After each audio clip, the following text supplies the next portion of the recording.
taksilan, hindi kilalanin, at iwanan sa ere.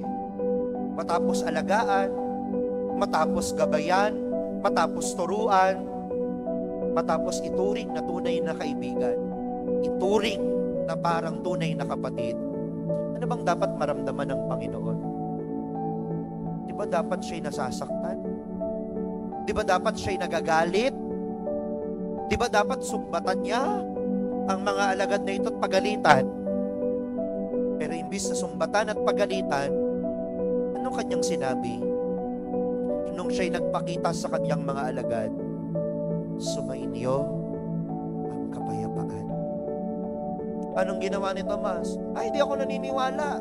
Kailangan maisuot ko ang aking daliri sa butas ng kanyang kamay at maisuot ang aking kamay sa kanyang tagiliran. Hindi ako maniniwala.